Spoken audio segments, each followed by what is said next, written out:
Good evening friends. டிஎன்பிஎஸ்சிக்கான கிளாஸஸில் economic classes பார்த்துட்டு இருந்தோம். அதில் நேச்சர் ஆஃப் இந்தியன் எக்கனாமி பார்த்து முடித்தோம். தென் 5 இயர் பிளான் பார்த்து முடித்தோம். ஸோ அந்த 5 இயர் பிளானுடைய தொடர்ச்சியாக இந்த கிளாஸில் என்ன பார்க்க போகிறோம் அப்படின்னா நிதி ஆயோக் அப்படின்னு சொல்லக்கூடிய தலைப்பை பார்க்க போகிறோம். சரிங்களா? ஸோ இந்த கிளாஸில் நம்ம பார்க்கக்கூடிய தலைப்பு என்ன அப்படின்னா தட் இஸ் நிதி Aayog.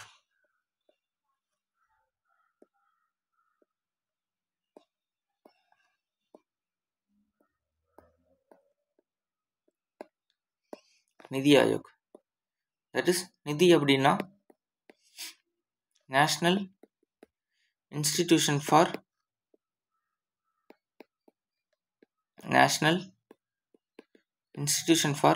Transforming India. National institution for transforming India அதுதான் இந்த நிதியோடைய விரிவாக்கம், ஃபுல் ஃபார்ம். சரிங்களா? நம்ம அந்த 5 இயர் பிளான் பார்த்தோம். 5 ஆண்டு திட்டம் 5 வருஷத்துக்கு ஒரு பிளான் போட்டு அதை நடத்திட்டு இருந்தாங்க.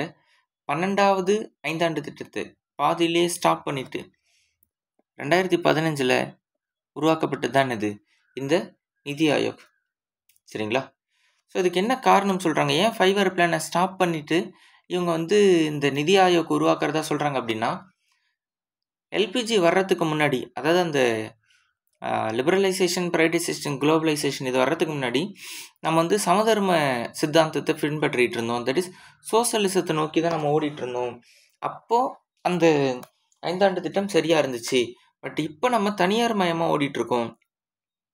பெரும்பாலும் இந்தியா தான் நோக்கி ஓடுது, ப்ரைவேடைசேஷனை நோக்கி ஓடிட்டுருக்கு. அப்போ நமக்கு 5 ஆண்டு திட்டம் சரி வராது, நிதி ஆயோக் தான் பெஸ்ட் அப்படின்னு சொல்லிட்டு இந்த விஷயத்த கொண்டு வராங்க. சரிங்களா?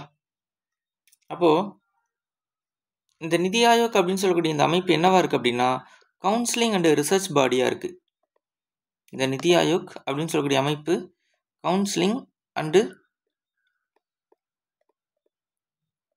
Research body. தட் இஸ் ஆலோசனை மற்றும்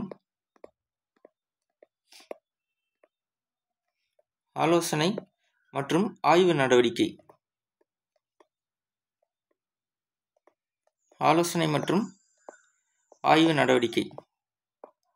சரிங்களா? ஸோ இந்த நிதி ஆயோக் தான் இதுக்கு முன்னாடி பிளானிங் கமிஷனாக இருந்துச்சு, திட்டக்குழு. அது இப்போ நிதி ஆயோக்காக மாறி இருக்கு. அப்போ இந்த நிதி ஆயோக்குடைய தலைவர் யார்? Chairman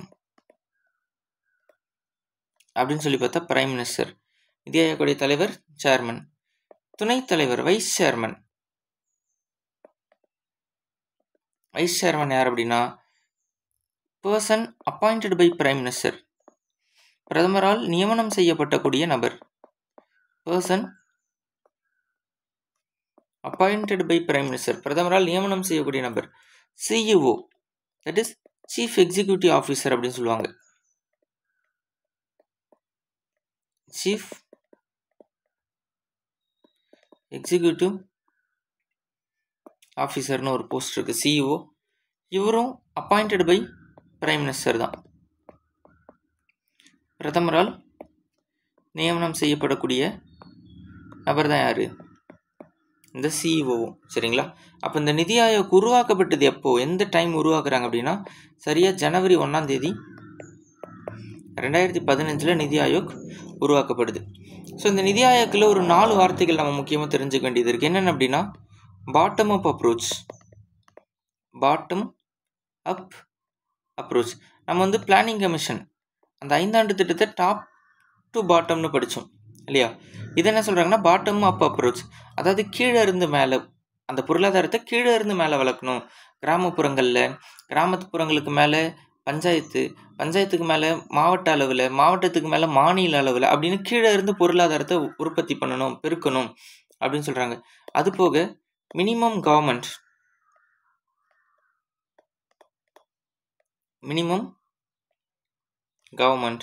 maximum governance.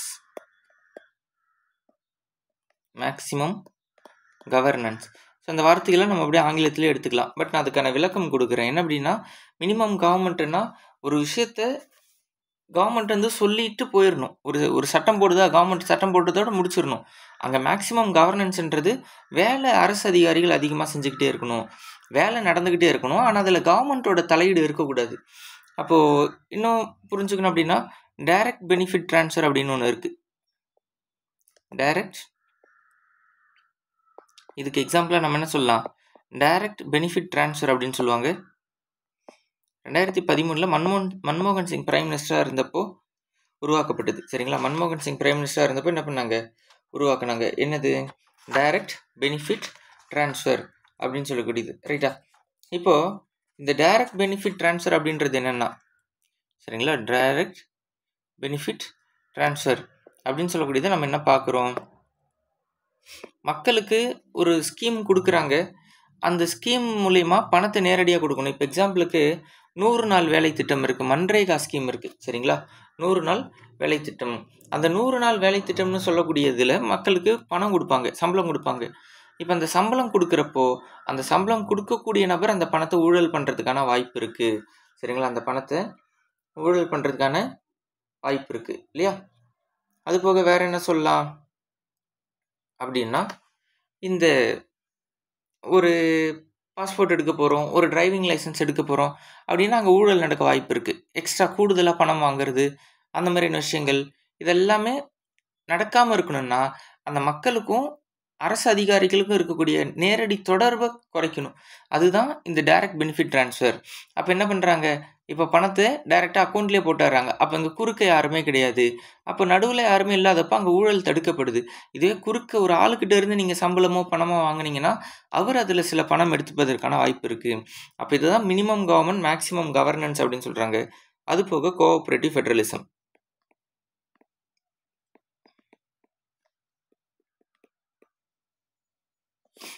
Cooperative federalism அப்படின்னு சொல்லுவாங்க. இது என்னென்னா அந்த கூட்டாட்சி முறை கொண்ட கூட்டுறவு சார்ந்த விஷயங்கள். சரிங்களா? அப்போ இதெல்லாம் சேர்ந்தது தான் இந்த நிதி ஆயோக்குடைய அடிப்படை சாராம்சங்கள். நிதி ஆயோக்கு என்ன சொல்லுவாங்க அப்படின்னா திங்க் டேங்க் அப்படின்னு சொல்லுவாங்க. Think tank. நிதி ஆயோக் என்ன சொல்லுவாங்க அப்படின்னா திங்க் டேங்க். முக்கியமான பாயிண்ட். அதாவது கவர்மெண்ட்டுக்கு ஆலோசனை வழங்கக்கூடிய ஒரு சிந்தனை தொட்டி திங்க் டேங்க் அப்படின்னு சொல்கிறாங்க. சரிங்களா? நிதி ஆயோக் என்ன சொல்கிறாங்க, திங்க் டேங்க் அப்படின்னு சொல்கிறாங்க. ரைட்டா? அப்போ இதோட ஒர்க் என்னென்ன மாதிரியான வேலைகள் நிதி ஆயோக் செய்யுது அப்படின்னா ரிசர்ச் பண்ணுறாங்க, ஆய்வு பண்ணுறாங்க.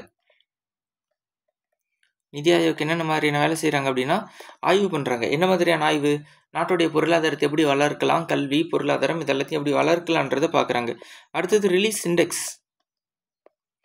ரிலீஸ் இண்டெக்ஸ் அதாவது குறியீடு வெளியிடுதல். குறியீடு, பாலின சமத்துவ குறியீடு, குழந்தை வளர்ச்சி குறியீடு, அந்த இறப்பு விகித குறியீடு, அந்த மாதிரி குறியீடு வெளியிடுதல். இதை பண்ணக்கூடியது யாரு, நிதி ஆயோக் தான். அது போக அட்வைசிங் கவர்மெண்ட், அரசுக்கு ஆலோசனை வழங்குதல், என்னென்ன மாதிரியான ஸ்கீம் கொண்டு வரலாம் அப்படின்னு சொல்லிட்டு கவர்மெண்ட்டுக்கு என்ன பண்ணுறாங்க, ஆலோசனை வழங்குறாங்க. ஸோ அரசுக்கு ஆலோசனை வழங்குதல், அரசுக்கு ஆலோசனை. அடுத்தது economic progress. Economic progress. So இது என்ன, பொருளாதார மேம்பாடு. எக்கனாமிக் ப்ராக்ரஸ்னு சொல்லக்கூடியது என்ன அப்படின்னா பொருளாதார மேம்பாடு. சரிங்களா? இது எல்லாத்துக்கும் அவங்களோட பணியாக இருக்குது. அப்போ இதில் முக்கியமான பாயிண்ட் என்னென்னா இந்த நிதி ஆயோக்குக்கு நிதியை ஒதுக்கக்கூடிய அதிகாரம் கிடையாது. சரிங்களா? ஸோ they do not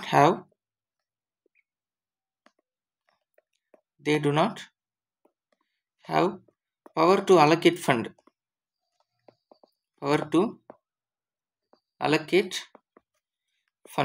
நிதி ஒதுக்குவதற்கான அதிகாரம் நிதி ஆயோக்கிற்கு கிடையாது. அப்போ நிதி ஆயோக்குக்கு என்ன அதிகாரம் கிடையாது, நிதி ஒதுக்கும் அதிகாரம் கிடையாது. நிதி ஒதுக்கும் அதிகாரம் கிடையாது. சரிங்களா? நிதி ஆயோக்கு என்ன அதிகாரம் கிடையாது, நிதி ஒதுக்கக்கூடிய அதிகாரம் கிடையாது. சரிங்களா? அது போக அந்த நிதி ஒதுக்குற வேலையை பண்ணுறது யார் அப்படின்னா ஃபினான்ஸ் மினிஸ்டர். ஸோ நிதி ஆயோக்குடைய நிதியை ஒதுக்கக்கூடியது யாருன்னா ஃபினான்ஸ் மினிஸ்டர். 5 ஆண்டு திட்டம் நிதியை ஒதுக்கவும் செஞ்சாங்க, நிதி ஒதுக்கக்கூடிய ஆணையமும் அவங்க தான் இருந்தாங்க. ஆனால் இங்கே இந்த நிதியை ஒதுக்கக்கூடிய அதிகாரம் அந்த நிதி ஆயோக்குக்கு கிடையாது. சரிங்களா? ஐந்தாண்டு திட்டம் நம்ம இதுக்கு முன்னாடி பார்த்தோம். அங்கே பிளானிங் கமிஷனை பார்த்தோம், திட்டக்குழு. அந்த பிளானிங் கமிஷன் நிதியை ஒதுக்கவும் செய்வாங்க, பிளானும் பண்ணாங்க. இங்கே நிதி ஆயோக் பிளான் மட்டும்தான் பண்ணுறாங்க. ஆனால் இவங்க என்ன பண்ண முடியாது, நிதியை ஒதுக்க முடியாது. அந்த நிதி ஒதுக்குற வேலையை யார் பார்க்குறா, நிதி அமைச்சர் தான் செய்கிறாங்க. சரிங்களா?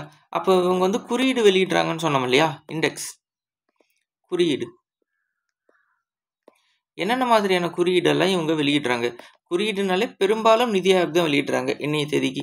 எஸ்டிஜி இண்டெக்ஸ்னு சொல்லுவாங்க, எஸ்டிஜி இண்டெக்ஸ். சரிங்களா? நீடித்த வளர்ச்சி குறியீடு அப்படின்னு சொல்லுவாங்க, அல்லது நீடித்த மேம்பாட்டு குறியீடுன்னு சொல்லுவாங்க. அடுத்தது composite water management index. Composite water management index. Composite water management index, that is நீர் மேலாண்மை குறியீடு. நீர் மேலாண்மை குறியீடு, காம்போசிட் வாட்டர் மேனேஜ்மெண்ட் இண்டெக்ஸ். வேற என்ன மாதிரியான குறியீடு வெளியிடுறாங்க? Aspirational district programme. Aspirational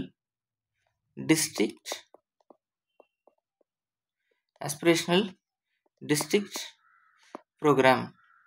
so பின்தங்கியுள்ள மாவட்டங்களை வளர்த்தெடுப்பது, மாவட்டங்களில் பின்தங்கியுள்ள மாவட்டங்களை வளர்ச்சி அடைய செய்தல். அப்போ இது மாவட்ட வளர்ச்சிக்கான குறியீடு. எந்தெந்த மாவட்டம் என்னென்ன அளவில் வளர்ச்சி அடைஞ்சிருக்கின்ற அந்த மாவட்ட வளர்ச்சி குறியீடு. அடுத்தது Atal innovation mission. Atal innovation mission, அதாவது அட்டல் புதிய கண்டுபிடிப்புகள் திட்டம். அட்டல் புதிய கண்டுபிடிப்புகள் திட்டம். அது என்ன புதிய கண்டுபிடிப்புகள்? இந்த மாணவர்களை, பள்ளி கல்லூரி மாணவர்களை, அட்டல் புதிய கண்டுபிடிப்புகள் திட்டம். அந்த பள்ளி கல்லூரி மாணவர்களை அவங்களுக்கு சின்ன சின்ன ப்ராஜெக்ட்ஸ் மாதிரி கொடுத்து அதை வளர்ச்சி அடைய செய்யறது, அவங்கள ஊக்கப்படுத்துறது, இந்த மாதிரியான விஷயத்த செஞ்சுட்டு இருக்காங்க. அடுத்தது ஹெல்த் இண்டெக்ஸ். சுகாதார குறியீடு வெளியிடுறது நிதி ஆணையம், அந்த நிதி ஆயோக் தான். ஹெல்த் இண்டெக்ஸ், தட் இஸ் சுகாதார குறியீடு வெளியிடுறாங்க. சுகாதார குறியீடு. அடுத்து பார்த்தீங்கன்னா குட் கவர்னன்ஸ், நல்ல அரசாங்க முறை. குட் கவர்னன்ஸ், எந்தெந்த மாநிலம் எப்படியெல்லாம் ரூல் பண்ணுறாங்க, ஆட்சி பண்ணுறாங்க அப்படின்றது பற்றி சொல்லக்கூடிய அரசு முறை. School education governance index. அது போக ஸ்கூல் எஜுகேஷன் கவர்னன்ஸ் இண்டெக்ஸ். பள்ளிக்கல்வி மேலாண்மை குறியீடு. பள்ளிக்கல்வி மேலாண்மை குறியீடு. சரிங்களா? இது என்ன அப்படின்னா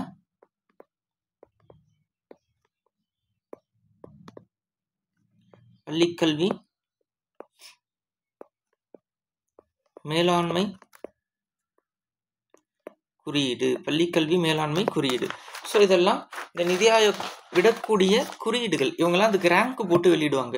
ஸோ இவ்வளோதான் நிதி ஆயோக். நிதி ஆயோக் பற்றி பார்க்கறதுக்கு பெருசாக ஒன்றும் இல்லை. நான் திரும்ப ஒரு டைம் நிதி ஆயோக்கு ஃபுல்லாகவே ஒரு டைம் எக்ஸ்பிளைன் பண்ணுறேன். ஸோ என்ன அப்படின்னு சொல்லி பார்த்தா, நம்ம 1950 பிளானிங் கமிஷன் ஒன்று போட்டாங்க இல்லையா, ஐந்தாண்டு திட்டத்தில் தெளிவாக போட்டோம். இந்த பிளானிங் கமிஷனை தான் என்னவா மாற்றுறாங்க அப்படின்னா, அந்த ஐந்தாண்டு திட்டத்தை 12வது ஐந்தாண்டு திட்டத்தை கேன்சல் பண்ணிவிட்டு 2015 ஜனவரி 1 நிதி ஆயோக்னு வைக்கிறாங்க. நிதி ஆயோக்னா national institution for transforming India அப்படின்னு சொல்லக்கூடியது. அப்போ இவங்க என்ன வேலை செய்கிறாங்க? ஆலோசனை வழங்குதல் மற்றும் ஆய்வு நடவடிக்கை, இது ரெண்டையும் தான் நிதி ஆயோக் என்ன பண்ணுறாங்க, செய்கிறாங்க. அதுபோக இதனுடைய சேர்மனாக யார் சொல்கிறாங்க அப்படின்னா பிரைம் மினிஸ்டரை சொல்கிறாங்க. இந்த நிதி ஆயோக்குடைய சேர்மனாக யாரை சொல்கிறாங்க? பிரைம் மினிஸ்டர் சொல்கிறாங்க. வைஸ் சேர்மனாக பிரைம் மினிஸ்டரால் அப்பாயிண்ட் பண்ணக்கூடிய நபர் சிஇஓ, சீஃப் எக்ஸிக்யூட்டிவ் ஆஃபீஸர். இவரும் யாருன்னா பிரைம் மினிஸ்டரால் அப்பாயிண்ட் பண்ணக்கூடிய நபர். ஸோ இந்த அமைப்பு உருவாக்கப்படக்கூடியது இப்போ ஜனவரி 1, 2015. இதில் 4 விஷயம். பாட்டம் அப் அப்ரோச், கீழிருந்து மேல் பொருளாதாரத்தை உயர்த்துதல். Minimum government, maximum governance. அப்போ இதுக்கு நம்ம பார்த்தோம் டைரக்ட் பெனிஃபிட் ட்ரான்ஸ்ஃபர் ஒரு எக்ஸாம்பிளாக சொன்னோம் இல்லையா. அப்போது அது போக கோஆபரேட்டிவ் ஃபெடரலிசம் பார்த்தோம். இந்த நிதி ஆயோக் என்னன்னு சொல்லி அழைக்கிறாங்க, திங்க் டேங்க் அப்படின்னு சொல்கிறாங்க, ஒரு சிந்தனை தொட்டி அப்படின்னு சொல்கிறாங்க. அதுக்கப்புறம் இவங்களோட பணியாக என்ன சொல்லப்படுது, ரிசர்ச் ஆய்வு பண்ணுதல், குறியீடு வெளியிடுதல், அரசுக்கு ஆலோசனை வழங்குதல், பொருளாதார மேம்பாடு அடைய செய்தல், இதெல்லாம் இந்த நிதி ஆயோக்கோட பணிகளாக பார்க்கப்படுது. இவங்களுக்கு என்ன அதிகாரம் கிடையாது, நிதியை ஒதுக்கக்கூடிய அதிகாரம் கிடையாது. அந்த அதிகாரம் யார்கிட்ட தான் இருக்குது, நிதி அமைச்சர்கிட்ட தான் இருக்குது. சரிங்களா? அப்போது குறியீடு என்னென்ன மாதிரியான குறியீடு இவங்க வெளியிடுறாங்க அப்படின்னு சொல்லி பார்த்தாக்கா, இவங்க வந்து எஸ்டிஜி குறியீடு வெளியிடுறாங்க. அது என்னன்னு நம்ம தனியாக பார்க்கலாம். காம்போசிட் நீர் மேலாண்மை குறியீடு, மாவட்ட வளர்ச்சிக்கான குறியீடு, அற்றல் புதிய கண்டுபிடிப்புகள் திட்டத்துக்கான குறியீடு, சுகாதார குறியீடு, நல்ல அரசு முறைக்கான குறியீடு, பள்ளிக்கல்வி மேலாண்மை குறியீடு, இதெல்லாம் நிதி ஆணையத்துடைய அந்த நிதி ஆயோக்குடைய பணிகள். சரிங்களா? அப்போது ஒரு கொஷின் ரெகுலராக கேட்கக்கூடிய ஒரு கொஷின் என்ன அப்படின்னா, நிதி ஆயோக்ல இருந்து ஒரு கொஷின் கேட்டுருவோம். அப்போ நிதி ஆயோக்குடைய 2024 ரிப்போர்ட்டு தான் நமக்கு கடைசியாக வந்த ரிப்போர்ட். சரிங்களா? நிதி ஆயோக்குடைய 2024 ரிப்போர்ட்டை பற்றி கொஞ்சம் பார்க்கலாம். அதுக்கு முன்னாடி ஜென்ரலான ஒரு சில விஷயங்களை பார்க்க வேண்டியது இருக்குது. ஐநா சபை இருக்கு இல்லைங்களா, யுனைடெட் நேஷன் ஆர்கனைசேஷன், யுஎன்ஓ, ஐநா சபை, ஐக்கிய நாடுகள் சபை. இவங்க என்ன பண்ணுறாங்க அப்படின்னா, நிதி ஆயோக் உருவான அதே வருஷம், பட் ஆனால் ஐநா சபை தான் முன்னாடி, ஐநா சபைக்கு அப்புறம் தான் நிதி ஆயோக் வந்திருக்கும். 2015 எஸ்டிஜின்னு சொல்லிட்டு, that is sustainable development goals அப்படின்னு ஒன்று உருவாக்குறாங்க. சஸ்டைனபிள் டெவலப்மெண்ட் கோல்ஸ் அப்படின்னு சொல்லி ஒன்று உருவாக்குறாங்க. சஸ்டைனபிள் டெவலப்மெண்ட் கோல்ஸ் அப்படின்னு, அதாவது எஸ்டிஜி, நீடித்த மேம்பாட்டு வளர்ச்சி, நீடித்த மேம்பாட்டு வளர்ச்சி அப்படின்னு சொல்கிறாங்க. நீடித்த மேம்பாட்டு வளர்ச்சி அப்படின்னு சொல்கிறாங்க. சரிங்களா? இந்த நீடித்த மேம்பாட்டு வளர்ச்சியில் அவங்க ஒரு 17 கோல் வைக்கிறாங்க, 17 இலக்குகள் வைக்கிறாங்க. என்னென்ன அந்த 17ன்றதை நம்ம பார்க்கணும். அப்போ 2015 ஆரம்பித்து 2030க்குள்ளே உலகத்தில் உள்ள நாடுகள் எல்லாம் இந்த 17 கோலையும் சக்ஸஸாக கம்ப்ளீட் பண்ணி முடிங்கன்னு சொல்கிறாங்க. சரிங்களா? ஐநா சபை என்ன சொல்லுதுன்னா, நாங்கள் எஸ்டிஜின்னு சொல்லிட்டு ஒரு 17 கோல் கொடுக்குறோம் உலக நாடுகளுக்கு. இந்த உலக நாடுகள்லாம் என்ன பண்ணுங்க, போட்டி போட்டு அதை பண்ணுங்க, 17 நடைமுறை செய்யுங்க, நிறைவேற்றுங்க. உங்களுக்கு நாங்கள் வருஷம் ரேங்க்கு கொடுக்குறோம். எஸ்டிஜியில் நாங்கள் உலக அளவில் என்ன பண்ணுறோம், எந்தெந்த நாடு எந்தெந்த இடத்துல இருக்குன்னு நாங்கள் ரேங்க் வெளியிட்றோம். அந்த ரேங்க்குக்காக நீங்கள் போட்டி போடுங்க. இப்படி நம்ம போட்டி போட்டோம்னா 2030 இந்த உலகம் முழுக்க ஒரு பெரிய நல்ல இடத்துக்கு, நல்ல விதமான உலகத்தை நம்ம உருவாக்கலாம் அப்படின்னு சொல்லிட்டு 2030க்கு டார்கெட் பண்ணுறாங்க.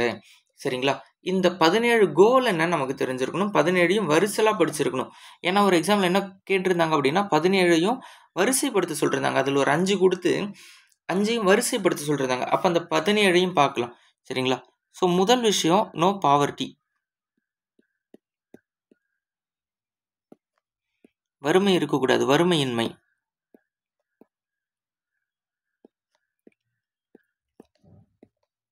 வறுமையின்மை. 2வது ஜீரோ ஹங்கர். 2வது zero hunger, பசியின்மை.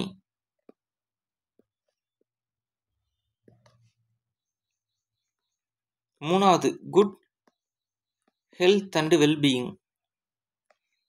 Good health and wellbeing, அதாவது சுகாதாரம்.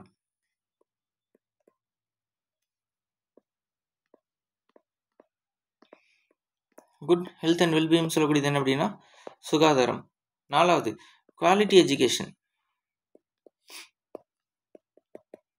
குவாலிட்டி எஜுகேஷன், தட் இஸ் கல்வி, தரமான கல்வி வழங்குங்க உங்கள் நாட்டில் உள்ளவங்களுக்கு. சரியா? 5வது ஜெண்டர் ஈக்குவாலிட்டி, பாலின சமத்துவம்.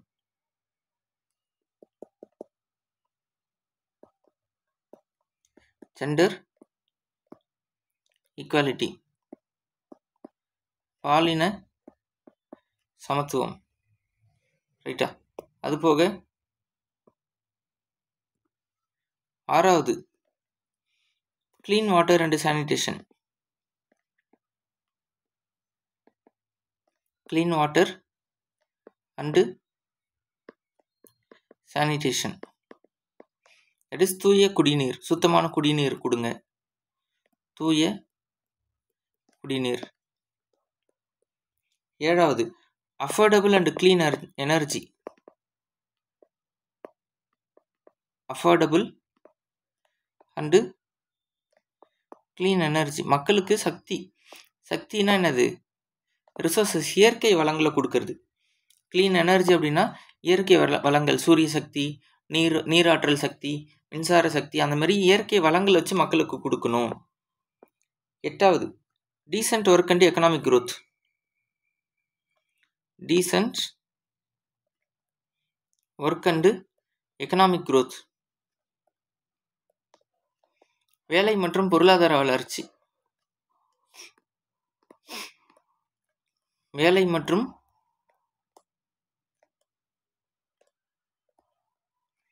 பொருளாதார வளர்ச்சி. வேலை மற்றும் பொருளாதார வளர்ச்சி. 9வது industry innovation and infrastructure. Industry innovation and infrastructure. Industry innovation and infrastructure, that is தொழிற்சாலை, புதிய கண்டுபிடிப்புகள், தொழிற்சாலை, புதிய கண்டுபிடிப்புகள் மற்றும் கட்டமைப்பு வசதி இதை உருவாக்கி கொடுங்க மக்களுக்கு அப்படின்னு சொல்றாங்க. 10வது ரெடியூஸ்ட் இன்இக்வாலிட்டிஸ். சமத்துவமின்மையை குறைக்க வேண்டும். இன்இக்வாலிட்டிஸ்.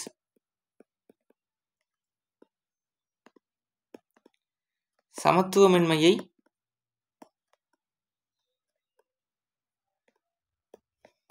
குறைக்க வேண்டும்.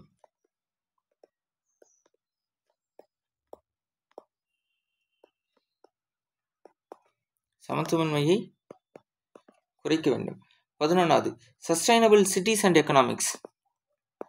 சஸ்டைனபிள்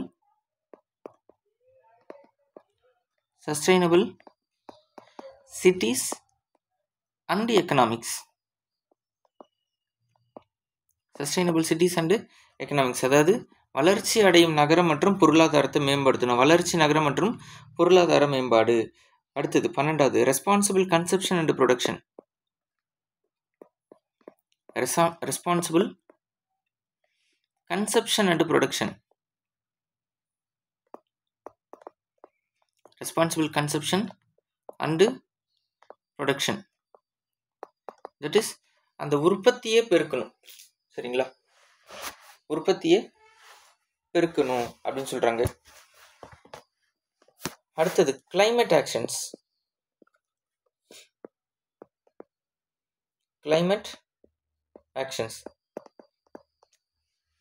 ஸோ இயற்கை சார்ந்த அந்த விஷயங்கள், அந்த பேரிடர் மேலாண்மை, அது மாதிரியான விஷயங்களை பார்க்கணும். 14 life below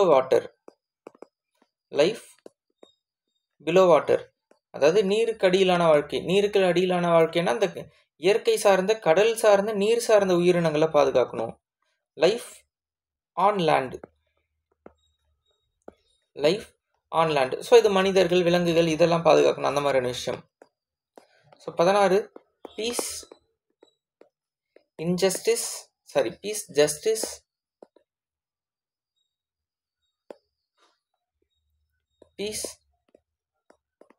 justice and strong institutions. Peace, justice and strong institutions. சரிங்களா? அதாவது அமைதி, நீதி மற்றும் வலிமையான கல்வி நிறுவனங்கள் இதெல்லாம் உருவாக்க சொல்றாங்க. அடுத்தது partnership for the goals. Partnership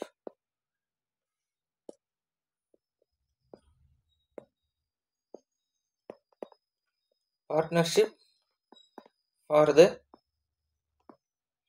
goals. சரிங்களா? பார்ட்னர்ஷிப் ஃபார் த கோல்ஸ், அதாவது அந்த 17 இலக்கு, இதுவரை பார்த்த இந்த 16 இலக்கு தான். இந்த 16 இலக்கு அடையிறதுக்கு 17வது என்ன சொல்றாங்கன்னா, எல்லாரும் ஒன்று சேர்ந்து இந்த கோலை நிறைவேற்றுங்க, எல்லா நாடுகளும் ஒன்று சேர்ந்து என்ன பண்ணுங்க, இந்த கோலை நிறைவேற்றுங்க அப்படின்னு ஐநா சபை என்ன பண்ணுது, உலக நாடுகள் எல்லாத்துக்கும் இந்த விஷயத்த முன்மொழிகிறாங்க. அப்போ இதுவரை நம்ம பார்த்தது ஐநா சபை எஸ்டிஜின்னு சொல்லிட்டு நீடித்த மேம்பாட்டு வளர்ச்சின்னு சொல்லிட்டு ஒரு 17 குறியீடை உலகம் முழுக்க கொடுக்குறாங்க. அதை நம்ம பார்க்குறோம். இப்போ இந்தியாவுக்குள்ள பார்க்கலாம். ஸோ இந்த ஐநா சபையோட குறியீடு படி இந்தியாவுடைய ஸ்கோர் என்ன, இந்தியாவுடைய ரேங்க் என்ன அப்படின்னா 71. 2024 கணக்குப்படி இந்தியாவோட ரேங்க் என்ன, 71. இதுக்கு முன்னாடி நம்ம 66ல் இருந்தோம் 2021 அப்படின்னு. நம்மளோட மார்க் வந்து இப்போ கூடி இருக்கு, 5 மார்க் என்ன இருக்கு, கூடி இருக்கு. 66 மார்க் 2021 இருந்தோம். இப்போ நம்ம எத்தனை மார்க்ல இருக்கோம், 71 மார்க்ல இருக்கோம். ஸோ நம்ம ஒரு வளர்ச்சி பாதையை நோக்கி தான் என்ன பண்ணிட்டு இருக்கோம், இந்தியா போயிட்டு இருக்கு. இந்தியாவுக்குள்ள இருக்கக்கூடிய மாநிலங்கள் கேரளா, இதுதான் நம்பர் 1 பிளேஸ்ல இருக்கு 79. உத்தரகாண்ட்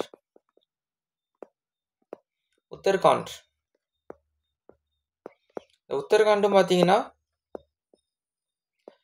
இந்த நீடித்த வளர்ச்சி மேம்பாட்டில் 79வது இடத்துல இருக்காங்க. சரிங்களா. அடுத்தது தமிழ்நாடு 3வது ரேங்க். ஆக்சுவலாக தமிழ்நாடு 2வது ரேங்க் தான், மார்க் அடிப்படையில் 2வது ரேங்க் தான். பட் என்ன நமக்கு கொஸ்டினில் 3வதுன்னு தான் நீங்கள் தமிழ்நாட்டை போடணும், 78 மார்க். சரிங்களா. கொஸ்டினில் தமிழ்நாடு எத்தனையாவது ரேங்க்குன்னு கேட்டாங்கன்னா 3வது ரேங்க்னே போடுங்க. எத்தனை மார்க்குன்னு கேட்டால் 78 போடுங்க. இதெல்லாம் 2024 நிதி ஆயோகோட டேட்டா, இந்தியாவுக்குள்ளே இருக்கிறத பார்க்குறோம். சரிங்களா. இருக்கிறதுலே ரொம்ப கம்மி ஒஸ்ட் பெர்ஃபார்மன்ஸ் யார் அப்படின்னா பீகார், 57 மார்க் தான் எடுத்திருக்காங்க. ஒஸ்ட் பெர்ஃபார்மன்ஸ் அப்படின்னு சொல்லலாம். அப்போ பீகார் 57 மார்க். சரிங்களா. அப்போது என்னென்ன மாதிரியான விஷயங்கள் இந்தியாவுக்குள்ளே, இப்போ நம்ம ஓவரால் இந்தியாவோட ரேங்க் பார்த்தோம். ஓவராலாக இந்தியாவுக்கு ஐநா சபை கொடுத்த மார்க் 71. சரிங்களா. 2024 படி இந்தியா வந்து நமக்கு மாநிலங்களுக்கு கொடுத்தது கேரளா 79, உத்தரகாண்ட், தமிழ்நாடு, பீகாருக்கு பார்த்துருக்கோம். சரிங்களா. இப்போ ஒட்டுமொத்த இந்தியா 71 மார்க் எடுத்துச்சு இல்லையா 2024. அதுக்கான காரணம் என்ன, என்னென்ன ஸ்கீமுக்கு அவங்க எவ்வளோ மார்க் எடுத்திருக்காங்க அப்படின்னு சொல்லலாம். ஃபர்ஸ்ட் நம்ம அந்த எஸ்டிஜி இண்டெக்ஸில் நோ பாவர்ட்டின்னு ஒன்று பார்த்தோமா, வறுமையின்மை. அந்த வறுமையின்மைக்கு நம்மளோட மார்க் 72. இதுக்கான காரணமாக ஐநா சபை என்ன சொல்லுது அப்படின்னா மன்ரேகா திட்டம், மன்ரேகா ஸ்கீம், அதாவது 100 நாள் வேலை திட்டம் அப்படின்னு சொல்லுவாங்க. இதை நம்ம திரும்ப ஸ்கீமில் பார்க்கலாம். இந்த 100 நாள் வேலை திட்டம் வறுமை ஒழிப்பில் மிகப்பெரிய பங்காற்றி இருக்குன்னு ஐநா சபையை சொல்கிறாங்க. சரிங்களா. அடுத்தது ஜீரோ ஹங்கர், பசியின்மை. இதில் வந்து நம்ம வந்து பெர்ஃபார்மர் கேட்டகரின்னு சொல்லக்கூடிய கேட்டகரியில் தான் இருக்கும். இதுக்கு நமக்கு மார்க் கொடுக்கல, பெர்ஃபார்மர் கேட்டகரின்னு போட்டுக்கோங்க.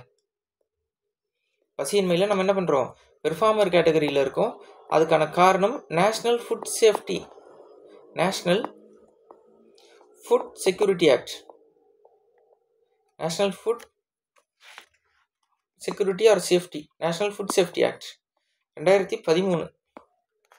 இதுதான் காரணம், national food security act or food safety act அப்படின்னு சொல்லலாம். Food safety R security act 2013 இதை வந்து காரணமாக சொல்கிறாங்க. 3வதுன்னு எடுத்துக்கிட்டிங்கன்னா சுகாதாரம், நல்ல சுகாதாரம், குட் ஹெல்த்.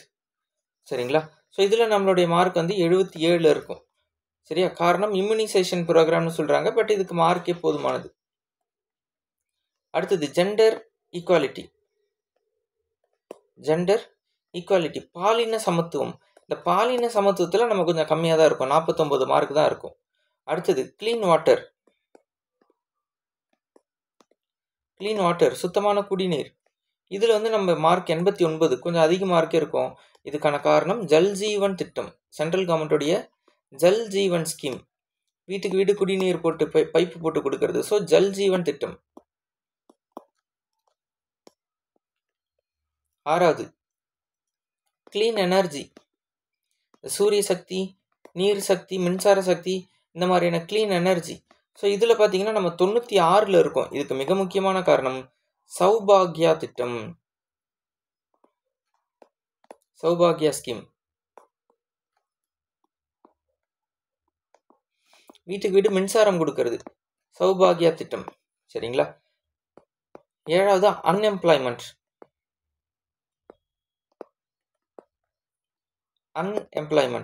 வேலையின்மை. இதில் வந்து நம்ம கொஞ்சம் 3.4% இருக்கும். சரிங்களா. அன்எம்ப்ளாய்மெண்ட் 3.4% அன்எம்ப்ளாய்மெண்ட் ரேட் இருக்குது. தட் இஸ் இது வந்து ஆக்சுவலாக எம்ப்ளாய்மெண்ட்டு இந்த 3.4ன்றது அன்எம்ப்ளாய்மெண்ட் ரேட், வேலையின்மை விகிதம். வேலையின்மை விகிதம். 8வது இன்ஃப்ராஸ்ட்ரக்சர், கட்டமைப்பு வசதி.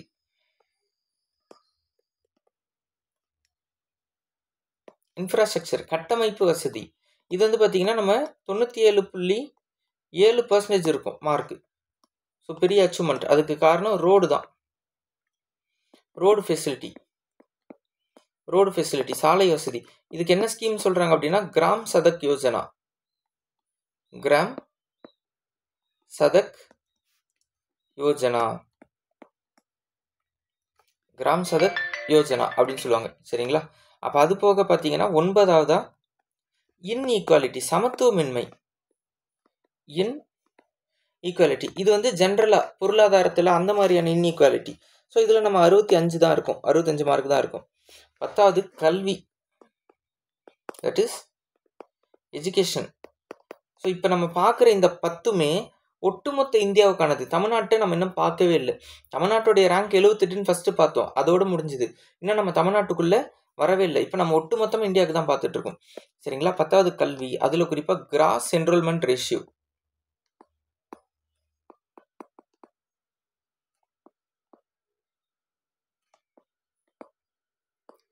Cross enrolment ratio, that is உயர்கல்வி சேர்க்கை.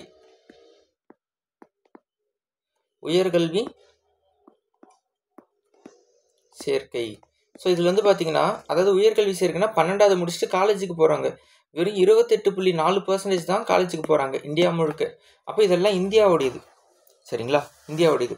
அப்போ என்னென்ன திட்டம்லாம் இந்த வளர்ச்சியை கொடுத்துச்சு ஆல் ஓவர் இந்தியா அப்படின்னு அதை சொல்லி பார்க்கணும். அப்போ ஸ்கீம்ஸ், எந்தெந்த திட்டம்லாம் இதில் நம்மளை ஒரு லெவலுக்கு கொண்டு போயிருக்கு அப்படின்னு சொல்லி பார்த்தா, முதல் திட்டம் பிரதான் மந்திரி ஆவாஸ் யோஜனா.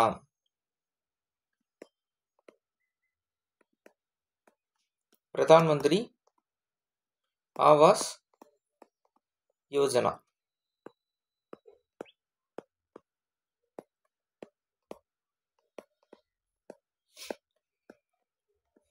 பிரதான் மந்திரி ஆவாஸ் யோஜனா.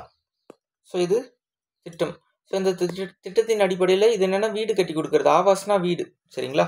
அப்போ இந்த திட்டத்தின் அடிப்படையில் 4 கோடி வீடுகள் கட்டி தரப்பட்டிருக்கு. 4 கோடி வீடுகள். சரியா? ஸோ 2வது என்ன அப்படின்னா ஸ்வச் பாரத். ஸ்வச் பாரத் திட்டம், that is clean India. Swachh Bharat திட்டம். ஸோ இதன் அடிப்படையில் 11 கோடி கழிப்பறைகள் கட்டித்தரப்பட்டிருக்கு. டாய்லெட்ஸ். 11 கோடி கழிப்பறைகள் கட்டித்தரப்பட்டிருக்கு. 3வது உஜ்வாலா திட்டம், உஜ்வாலா யோஜனா.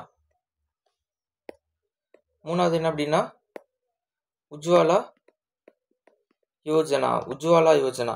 ஸோ இதன் அடிப்படையில் 10 கோடி பேருக்கு சிலிண்டர் கொடுத்துருக்காங்க. LPG gas. 10 கோடி பேருக்கு எல்பிஜி சிலிண்டர் கொடுத்துருக்காங்க, எரிவாயு. ஸோ இதை உஜ்வாலா யோஜனான்னு சொல்கிறாங்க.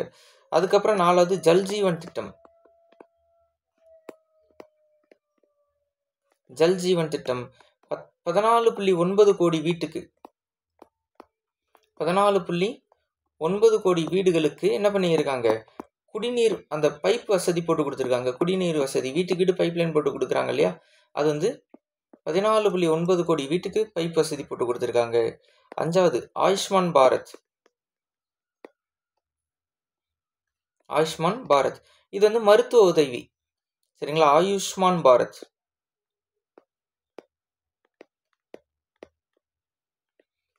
ஆயுஷ்மான் பாரத். ஸோ இது என்ன அப்படின்னா மருத்துவ உதவி.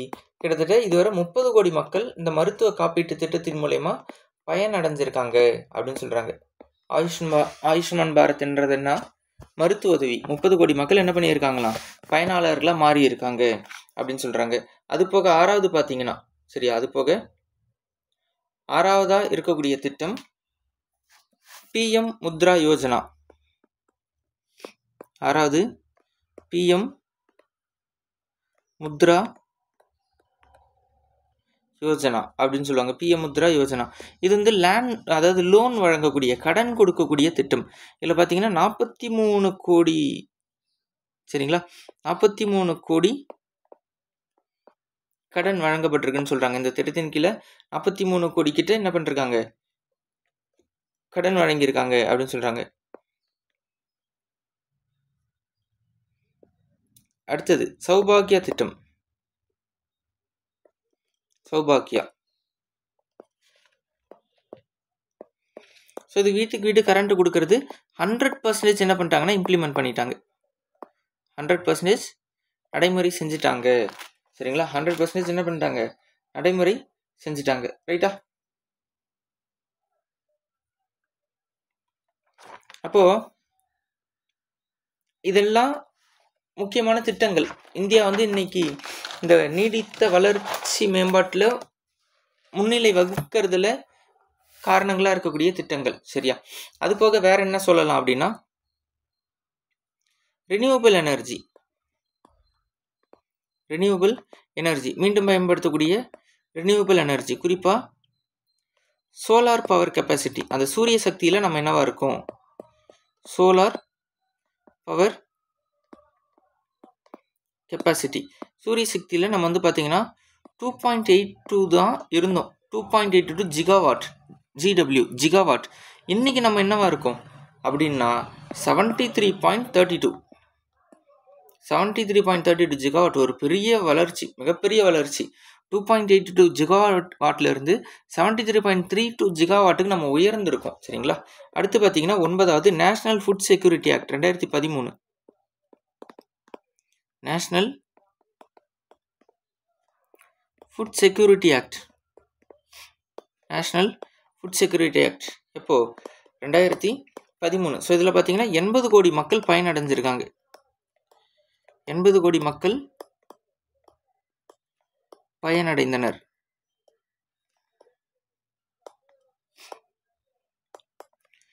கோடி மக்கள் இந்த திட்டத்தினால என்ன பண்ணிருக்காங்களாம், பயனடைஞ்சிருக்காங்க அப்படின்னு சொல்றாங்க. அடுத்தது பார்த்தீங்கன்னா DBT, that is direct benefit transfer. Direct benefit transfer. சரிங்களா? அதாவது நேரடி பண பரிவர்த்தனை, நேரடி பண பரிமாற்றம் அல்லது பரிவர்த்தனை, பணப்பரிமாற்றம். ஸோ இது ஷார்ட்டாக டிபிடி அப்படின்னு சொல்லுவாங்க. ஸோ கொஞ்சம் இங்கிலீஷ் வேர்ட்ஸாக தான் இருக்கும் எக்கனாமிக்ஸில், அது கொஞ்சம் பார்த்துக்கோங்க. பட் அந்த தமிழுக்கான அர்த்தம் தெரிஞ்சுக்கோங்க.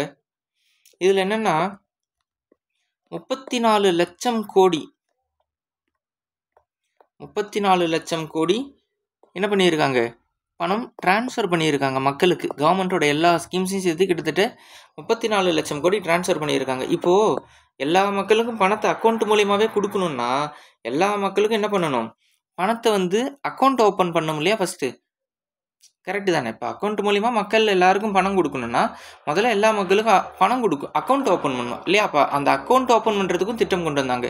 ஸோ இந்த டிபிடின்னு சொல்லக்கூடியது 2013.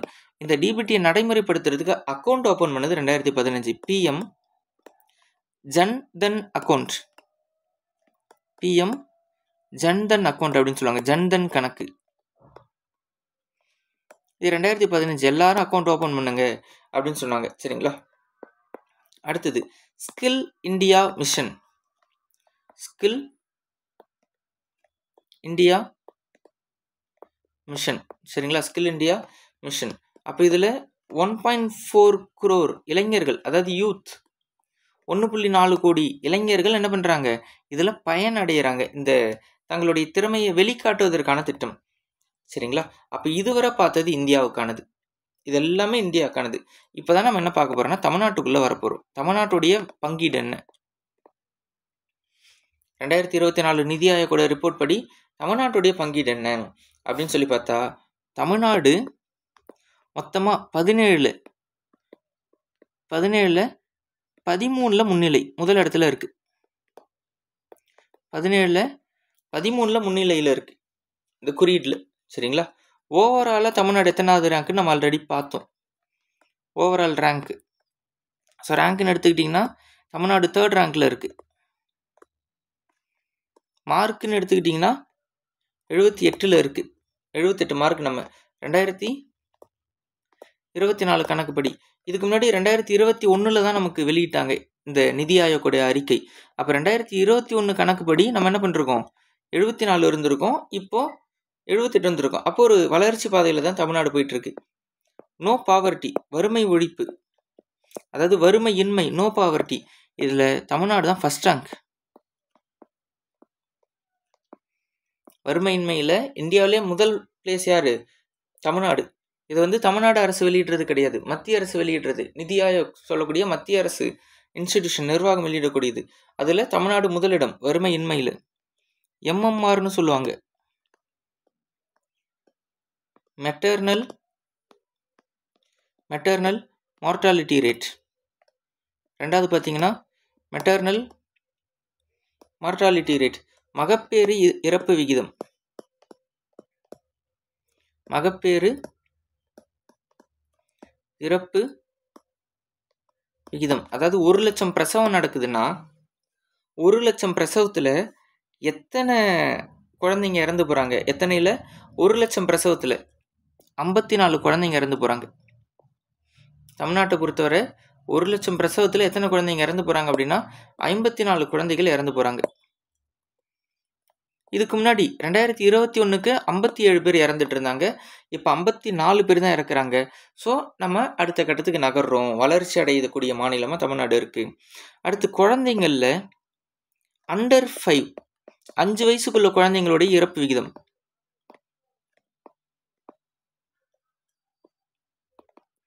குழந்தைங்களில் 5 வயசுக்குள்ள இருக்கக்கூடிய குழந்தைங்களோட இறப்பு விகிதத்தில் நம்ம 13வது இடத்துல இருக்கோம். 13 அப்படின்ற ரேங்க்ல நம்ம இருக்கோம், சரிங்களா.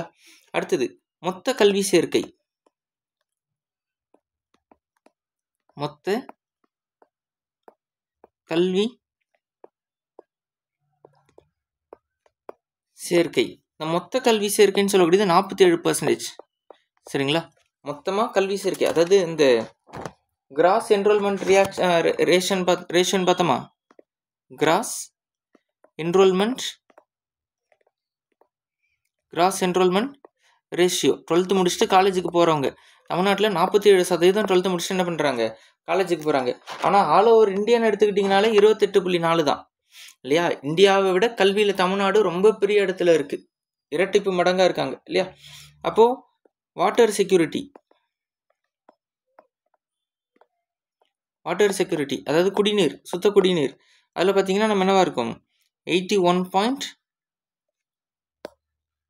தமிழ்நாடு என்ன ரேங்க்ல இருக்குன்னா 81.87%. குறிப்பாக கிராமப்புறங்களையும் சேர்த்து சொல்கிறாங்க, ரூரல் கிராமப்புறம் 81.87% இருக்கும். இதுவும் ரொம்ப அதிகம். அன்எம்ப்ளாய்மெண்ட் ரேட்டில் நம்ம கொஞ்சம் இதுவாக தான் இருக்கும். அன்எம்ப்ளாய்மெண்ட் ரேட்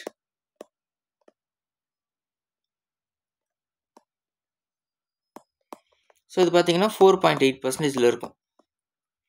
அன்எம்ப்ளாய்மெண்ட் ரேட்டில் நம்ம என்னவா இருக்கும் அப்படின்னா 4.8% இருக்கும். இதெல்லாம் ஜென்ரலான விஷயங்களை இங்கே நம்ம என்ன பண்ணுறோம், பார்க்குறோம்.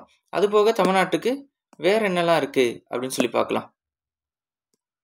அதுபோக தமிழ்நாட்டுக்குள்ளே எடுத்துக்கிட்டிங்கன்னா நோ பாவர்ட்டி,